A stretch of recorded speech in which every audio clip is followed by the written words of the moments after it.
Tatar Sinam, Chav 1. The routine. For Michael, the days blurred into one another. It was a comfortable monotony.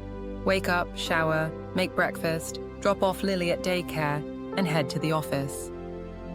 He was a cog in the corporate machine, and although he had dreams once of traveling the world, painting landscapes, writing stories, those dreams had transformed into work presentations and quarterly reports. Lily was the only bright spot in his day. Her laughter was contagious, her imagination boundless. Yet the more he fixed his gaze on his responsibilities, the less he seemed to notice the little wonders around him. The city, once vibrant and full of life, had become nothing more than a backdrop to his daily grind. As he dropped Lily off at daycare one morning, he forced a smile for the staff, but his heart was heavy with thoughts of deadlines and meetings. "I'll see you after work, sweetheart," he said, squeezing her hand. "Daddy," she exclaimed, her blue eyes sparkling. "Can we go to the park later?" "Of course," he replied, though in his mind, he was calculating how much time he would have to finish his reports. As the door closed behind him, Michael felt a pang of regret. How many times had he promised her a trip to the park, only to be consumed by work? The answer was too many. Chapter 2. The encounter. Days turned into weeks, and the routine held him captive. Yet, every so often, he found himself looking for the old man at the park. It had been a fleeting moment, yet it lingered like a ghost. One Thursday afternoon, as a storm threatened to break overhead, Michael decided to go to the park after picking up Lily. The clouds hung low, dark and foreboding, but he wanted to make good on his promise. As they approached, he spotted the old man's bench. His heart sank when he saw it empty.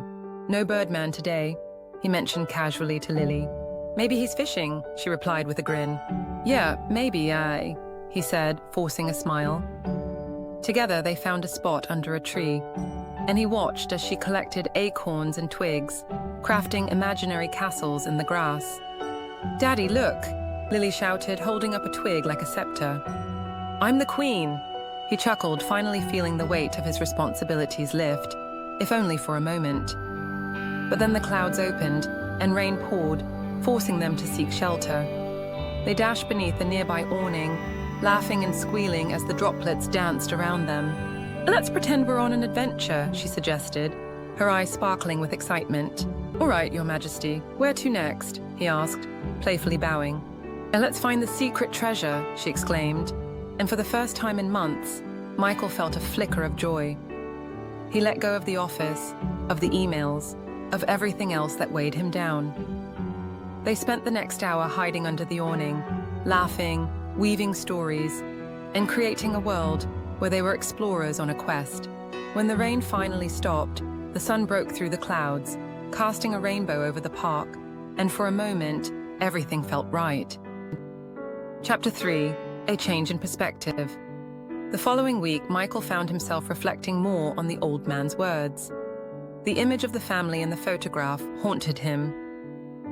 He remembered the fleeting moments with Lily and how they had been overshadowed by his relentless pursuit of success. The more he thought about it, the more he realized that he had been chasing the wrong treasure, one that would never bring him true happiness. He decided to make a conscious effort to change, starting with small moments each day. At work, he began to prioritize his time differently. He set boundaries and learned to say no. He left the office on time more often, determined to make space for the life he had been neglecting.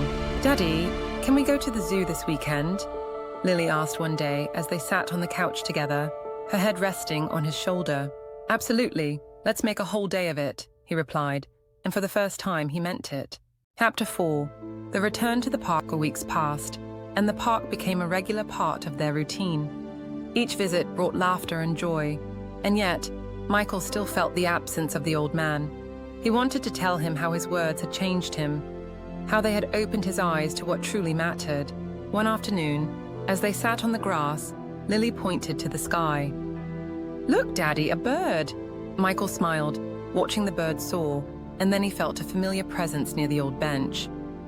He glanced over and saw the old man, his frame slightly hunched, but his eyes still twinkling. "Hey there, little sprout." the man greeted Lily, who raced over to him, her face lighting up. Michael's heart swelled.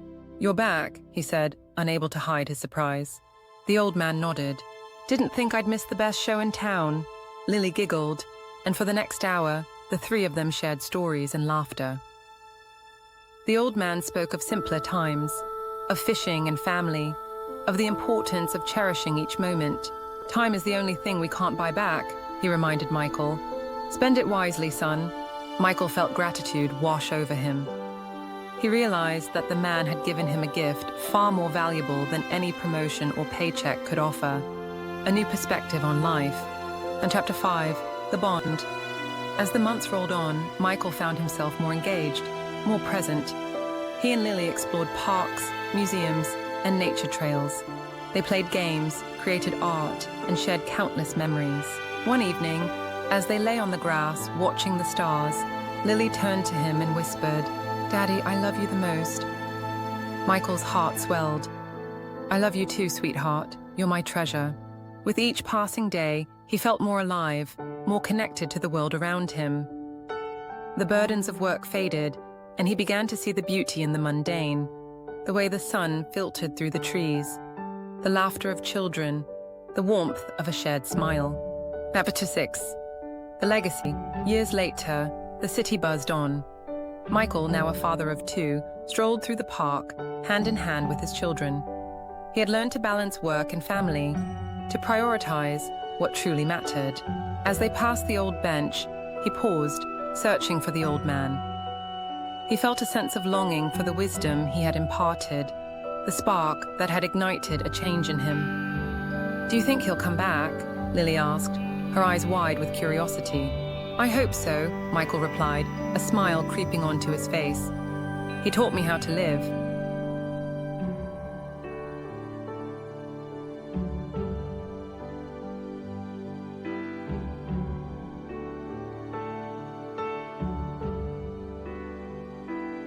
"Can we feed the birdies?"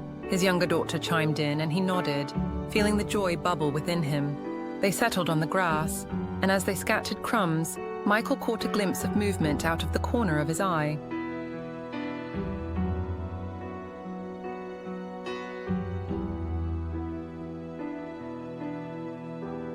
The old man, now older with a softer gait, approached slowly, a twinkle still dancing in his eyes. "Look who's here," Michael exclaimed, kneeling to embrace him. "We've missed you." The old man chuckled, taking a seat beside them. "I see you've learned to chase the right things." Michael nodded, a wave of gratitude washing over him. "Thank you for everything." The man smiled knowingly. "You've done the work, son. Just remember to keep your heart open." And as they shared stories and laughter, Michael realized that the true treasure was not just in the moments spent, but in the connections forged, an enduring legacy of love, laughter, and life. In the years to come, Michael would tell his children about the old man, the lessons learned in a busy city, and how sometimes the most profound wisdom comes from the most unexpected places.